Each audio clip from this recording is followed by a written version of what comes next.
Hello and welcome to Golden Geography. Today we are going to be looking at exploring oceans, which is part of the OCR Geography A-level specification. It's on the debates paper. Here we have the specification. We're going to be looking at key question 2 here, which is what are the opportunities and threats arising from the use of ocean resources? And as you can see, we've got 3 key areas. 2A, looking at the biological resources within the oceans and how that can be used in either a sustainable or unsustainable way. 2B, the use of ocean energy and mineral resources and how that can be a contested issue. And then 2C, the governing of the ocean and the issues that that poses for the management of resources. So we're going to start with 2A, biological resources within the ocean that can be used in a sustainable or unsustainable way. And here we have a couple of options. So I'm going to go through the theory, but you will find hopefully some case study videos a little bit later on. So the options here looking at krill or whaling, 2 very different species, 2 very different sized species found within our oceans and found within different areas. But the key thing here is they are a biological resource, which means they are a living resource. And both of them are a source of food. They are found in different parts of our food web or food chain, but they are a source of food, which means that us as human beings are hunting them and processing them as a food source. In the past, this has been done by indigenous groups, but now it's being done on a commercial scale that is challenging its sustainability. And that's the challenge we need to think a little bit about. How can we use this resource in a way that's sustainable, or is it just not sustainable? That depends a little bit about the values and attitudes, particularly of different stakeholders, so different groups involved. So you will probably be looking at the political groups, the governing groups of the nearest country that has that ocean around it with those whales or krill within it.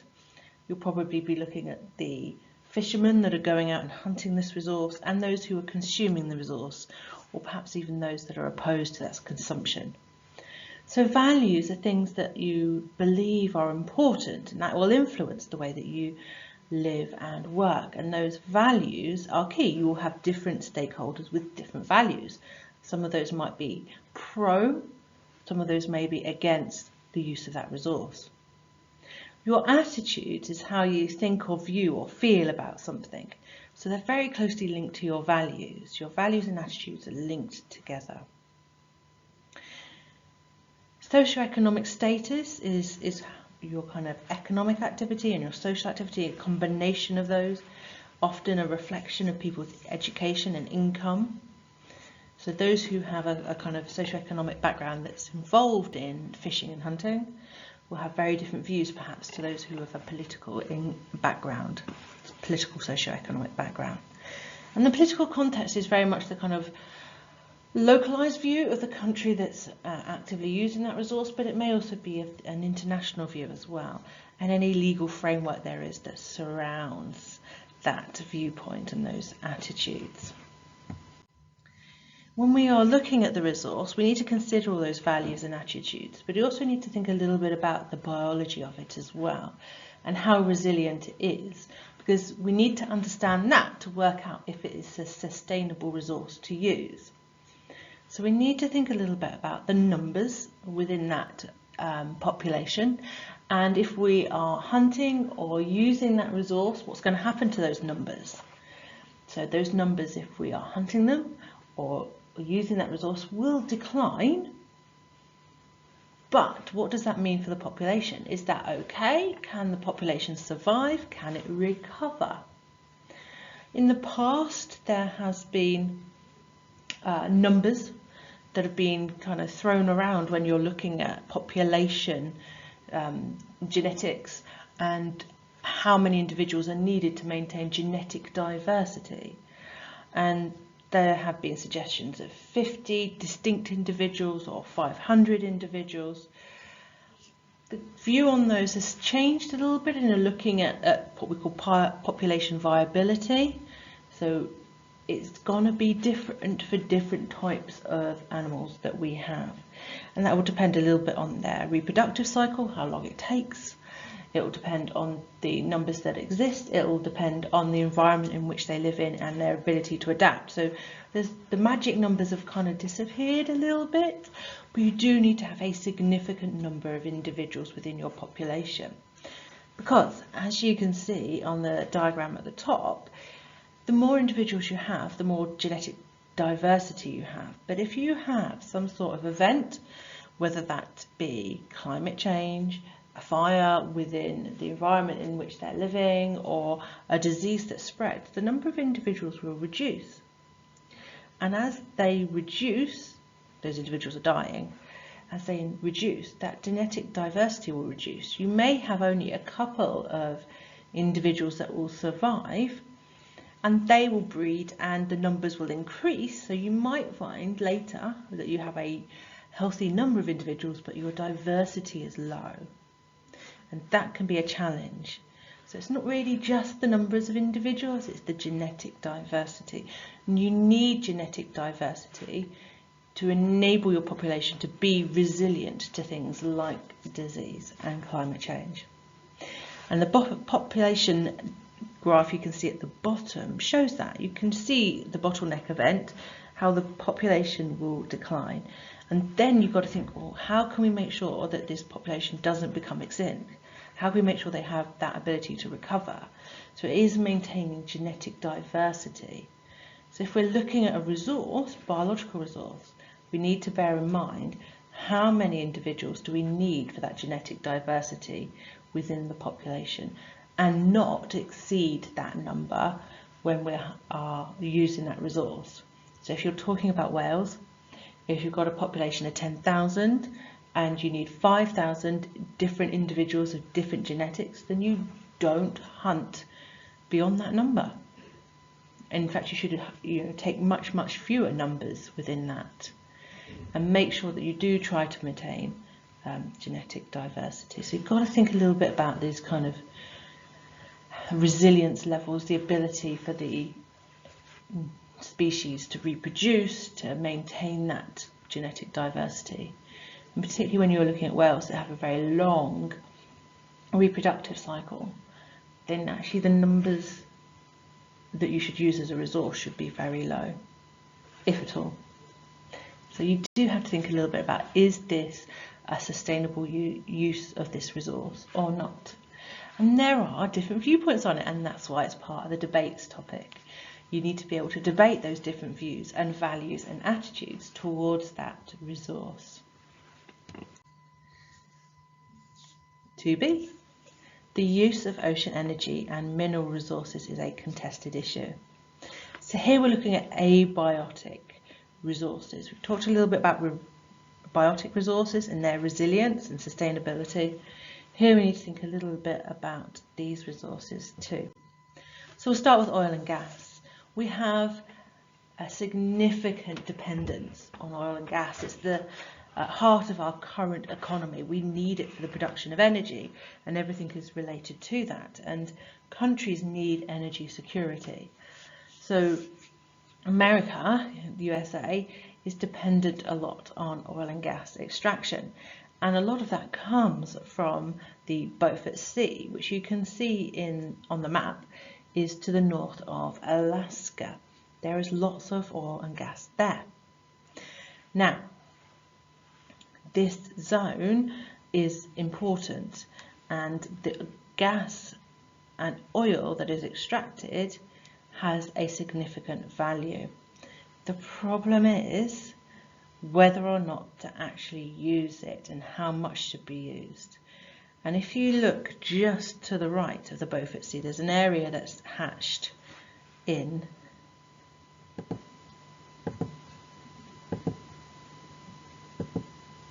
this area here.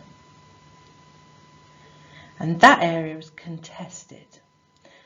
Canada lays claim to it, America lays claim to it, and it's whether or not America should access the oil within that zone and use it? Or should it be left within the ocean floor and seen as a long-term deposit? So Canada and the US lay claim to this part of the ocean, but have different views on whether or not that oil and gas should be used. So there is contested area of ocean here between those two countries.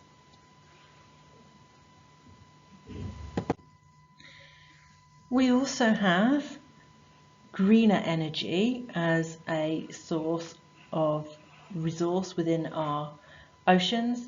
The problem we have with our green energy is that our oceans have huge amounts of energy, and it's difficult to capture that energy because of the challenges of the oceans, the salinity, the rough seas. The Palamas was developed, and it is effectively working on the concept of hydraulics. So as the waves move, the different segments move up and down, and the hydraulics move in and out and generate electricity. It is an interesting design. They have tested it off the Scottish coastline and off the Portuguese coastline, but the environment means that it has to be over-engineered to survive the ocean. That makes it expensive.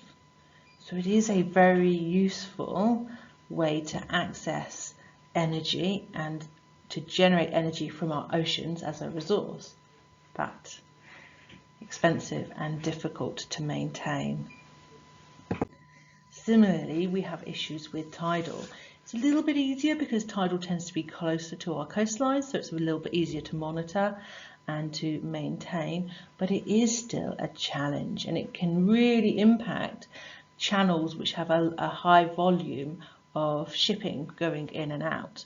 So this has to take place in an area that has significant tidal variations, but it is not a shipping area or an area of high shipping use.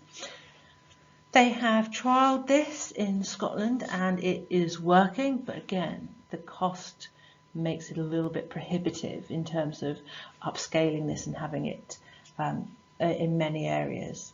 So there are challenges. Is it good? Yes, but it's difficult, it's expensive, it's hard to maintain. And of course, any energy from both wind and tidal has to make its way onshore. So you do have cables along the ocean floor transporting that energy, that electricity, and that again is difficult to maintain. We also have minerals on our seabed that organisations want to use and access, predominantly because the minerals that we need, particularly cobalt-rich ones, which have copper, copper's needed in electronics, and there's a high and growing demand for electrical products. The deposits in our oceans are much, much greater density. So if you want very rich deposits, our oceans have them. We do find these deposits on land, but we are using them up, and they are not infinite. The finality of them means that on land we need to find other ways. We need to either recycle them or we need to find other sources, and our oceans have and are a source of these minerals. An organisation called Nautilus has been leading the exploration of seabed minerals and the extraction of the seabed, particularly in an area called Solwar 1, which is off the Papua New Guinea and Australian kind of coastline, that part of the Pacific, more specifically the Coral Sea. And these deposits are found around hydrothermal vents, so there is a challenge with these tectonically active areas in how to access these. The project has been exploring and extracting minerals on a scientific basis, but has not yet done this on a commercial basis. And actually some of the challenges that have cropped up has meant that that has not yet started. Seabed minerals are a future-based resource. There's lots of exploration at the moment, but there's no company that's currently commercially mining our oceans because of the challenges and the potential environmental impacts that there are. And in terms of those impacts, something called, or an organisation called, the International Seabed Authority is responsible for monitoring and giving permission for these companies to mine. So the ISA, established in 1982, is part of UNICLOS, which we'll look at in a moment, so part of the United Nations, but it is an autonomous government body. They look at the sea, and it's their job to think a little bit about the resources, the environmental impact, and whether or not mining should take place. At the moment, they've issued 27 contracts for exploration, not really commercial production yet. So they're involved in the monitoring of it, which means that they are a key stakeholder. The fact that they exist and that they are the ones that give the contracts is important, but we also need to think a little bit about the countries whose coastline is being mined and whether or not they want this to take place, as well as the companies involved and their different views and attitudes to the extraction, as well as the international environment. There are a significant number of companies that are looking at minerals from the sea and going, no, we will not buy this product because it is a danger and threat to the environment within our oceans, the ecology particularly within our oceans. So we have a whole range of resources that we've just talked about, and we need to think about how we manage those resources, both the biological and the abiotic as well. And that can be a challenge. We have something called the global commons. Our oceans are part of the global commons. Traditionally there are 4, but the internet has often been referred to now as the 5th common. And commons are areas which belong to everybody. So the centre of our oceans particularly are common areas. And that means that everybody has the right to use it and also the responsibility to protect it. Which means the resources in our oceans have to be protected by everybody, but also everybody has the right to them. And this is where it gets a little bit tricky. When we're looking at the idea of commons, actually something called the tragedy of commons has occurred, whereby if everybody has the right to that resource, well, everybody wants that resource. And if they leave that resource, somebody else might take it. It may not be there tomorrow. So I better take it today in case somebody else does. And unfortunately, the concept of global commons has led to the over-exploitation of resources in our oceans. So this tragedy has occurred, and we see that particularly within the fishing industry, and how there are areas where it's been overfished, and how one area which is overfished can affect another because of the migration of those fish. So we need to think a little bit how we can manage this. And one way is to look at the waters beyond a coastline. So we have, as you can see in this image, a whole set of different terminology from the distance of our coastline. So territorial waters, you're looking at 12 nautical miles. The contiguous zones is another 12 nautical miles beyond that. And most importantly, your exclusive economic zone is 200 nautical miles. Anything within that 200 nautical miles off the coastline of a country belongs to that country. Whether it's aggregates, so stones, sand, whether there's oil deposits, whether there's fish. The exclusive economic zone, if those resources are found within it, belong to the country nearest to it. Beyond that, we have our high seas or our international waters, and that's where it becomes a little bit more tricky, and that tragedy of the commons comes into play, because it's, as such, it doesn't belong to a specific country. There are also challenges with claiming exclusive economic zones. So remember that phrase because it comes into play when we look at the geopolitics of our oceans with key question 5 and how some countries are trying to extend their exclusive economic zones and their dominance over the oceans around or near them. So how do we manage our international waters? Well, the United Nations has a particular part of it called the United Nations Convention on the Law of the Sea. It brings together some old treaties and laws based on the oceans, and it sets out really the rules relating to how we use our oceans and seas, both in terms of as a resource, but also in terms of the shipping and the movement of people and goods across our oceans. So very important in terms of managing and monitoring our oceans. We can also look at developing marine reserves, areas of our oceans which are at greatest threat, that potentially have the greatest biodiversity, so particularly coral reefs, but there can be other areas too, mangroves, etc., can be designated a marine reserve, and in that way they can be protected. These are areas where no fishing, hunting, drilling, anything like that is allowed, and it is to conserve the ecology within those areas. So in terms of trying to manage our oceans, we do have international agreements like UNCLOS. We do have marine reserves that protect specific areas, and there are strengths and weaknesses to those. The marine reserves only protect small zones, not the whole ocean, whereas UNCLOS, international agreement, protects large proportions of our oceans, but it's a supranational organisation, and what they say may or may not be implemented on a localised level. So again, we've got to think a little bit about the advantages, disadvantages, pros, cons for this topic and how we can debate those. Okay, so pause the video, have a little look, use red, amber and green for each of these key points. Green, happy days. Amber, have a little look back. Red, pause, rewind the video, really look at it again. Thank you for listening.